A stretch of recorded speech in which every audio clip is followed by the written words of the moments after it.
Yes, gambling, child gambling. Yeah, Yeah. So I'm gambling. a huge fan of childhood gambling.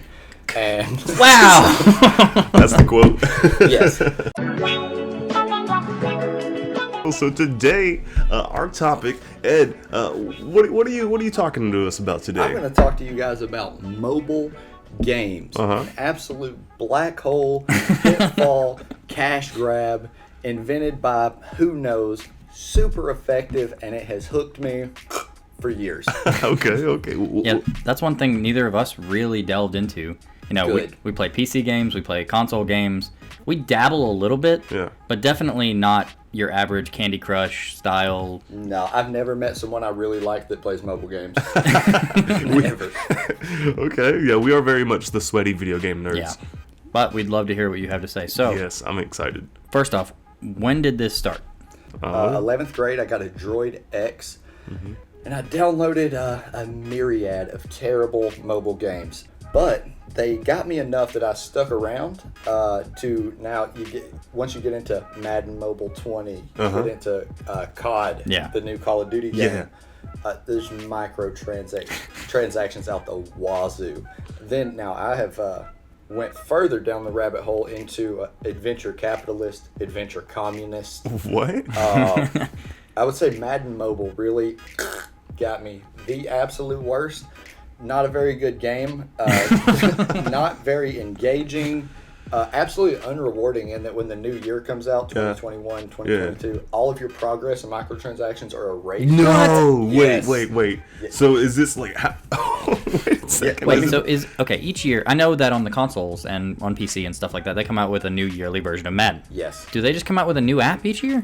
Yes, so here's what they did. In Madden, they started doing something called Madden Ultimate Team, which is essentially a trading card or collecting game. You grind out and you get the in-game currency and you buy these packs. And of course, packs is the hot right now. Everyone wants to open a pack. The loot boxes, yeah. Yes, gambling, child gambling. Yeah, So I'm a huge fan of childhood gambling. And wow. That's the quote. yes. Essentially what they did was saw that the mass of the income that Madden was making was through microtransactions on Ultimate Team. One of the least popular game modes, one of the least played game modes, but as far as revenue, when they really looked at who was playing it, it's these people who are addicted to gambling. Essentially. With all loot boxes. So they developed Madden Mobile, very rudimentary gameplay, very rudimentary lineup adjustment. They released the same players in different tiers, the same, a platinum tier, ruby tier, emerald tier, whatever. And through the year, as it progresses, the cards that you paid real life money for, or you grinded through the game, become quickly irrelevant as the season progresses. And you have to get these new cards because meta is whatever the top tier cards out are. And there are people that will pay $500 for a Madden Mobile team. They don't care. They don't care. They just want whatever they can do to just get a little more. Just nickel and dime and squeeze every bit out of you. And then you look at your bank statement at the end of the month, and it's like, okay, I'm being evicted. Why? Okay. $278 worth of Madden Mobile packs. All right. Wow. Madden Mobile's the big one for you right now. What else have you been playing? Right now, I would say I've moved out of that because of the general cash grabbiness of it has really ramped up. Okay. Well, it is EA, right? My mobile game of choice currently is Adventure Communist. Adventure Communist. No, saw commercials of Adventure Capitalist. Yeah, I've played Adventure Capitalist. Oh, have you? Yeah, it's just it's a clicker game. You build idle. Yeah, you build revenue, and as you progress through the game, you're owning more and more businesses, and of course, with it being a mobile game, you can buy, what is it, angels? You want these angel investors. That's what's going to multiply by 0.01 your overall income. Right. And so as you scale up the game, you would, if you're a Call of Duty player, prestige. Essentially, it sets you all back to zero, but you retain your angel investors. So you have X amount. And these numbers, this taught me so much about numbers. Beyond billion, beyond trillion, quadrillion, centillion, decicentillion, deciseptillion, all the way, huge exponential numbers. Jeez. Because the game has to scale. You don't want someone to beat the game and quit because you have to keep prying the money away from their hands that they've earned over the past few weeks. Yes. So Adventure Communist. Adventure Capitalist had me for a while. Now, I'm not going to lie. They had me in the first half. But then they released Adventure Communist, which really was their revamped capitalist game. They probably, through exit surveys or whatever type of market research they do, realized what was taking people away from capitalists, the repetitiveness, the redundancy. They released Adventure Communist, which the whole game is like actual communism, revolved around farmers. But as opposed to actual communism, you don't kill them in the end by starvation. You want to continue to build your farmer supply. So you have these different tiers. You get farmers, and then ore, and then munitions, and then last, as an actual communism, is medical well-being. So, that's amazing. Very nice. Wow. Yes. So, very pointed.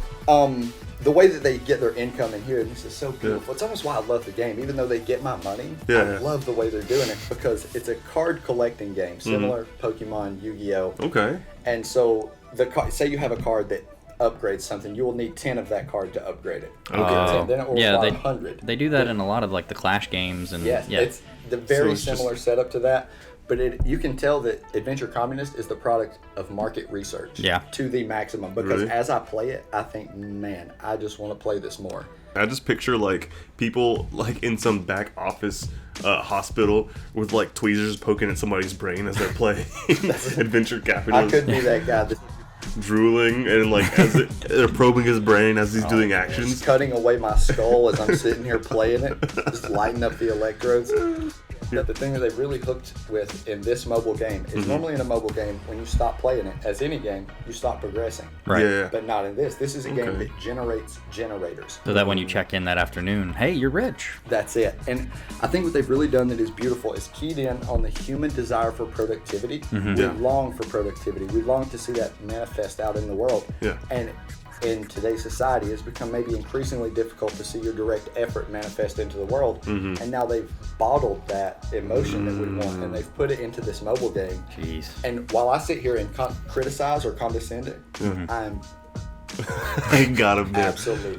So they're selling you your fruits because, like you were saying, in today's highly specialized economy, you don't ever, or you don't very often get to immediately see the fruits of your effort because you're just working on one small part of something and you ship it up this one. Exactly. Yeah, that's tier 1. Yeah. Tier 1 is seeing the fruits of your labor. Tier 2 is realizing there's strategy in which cards you upgrade, where you use, because they have this in-game currency called research or science. That's what they call it. Research. So I can if I have enough cards to upgrade, I can use my science that I've acquired to upgrade this. But if I don't have enough, I have to do other things to get the science. When I tell you, if you sit down and play this game, and I am not paid by any way by them. I have no way. This is an advertisement. This is a paid advertisement by Adventure Communist. No, it's not.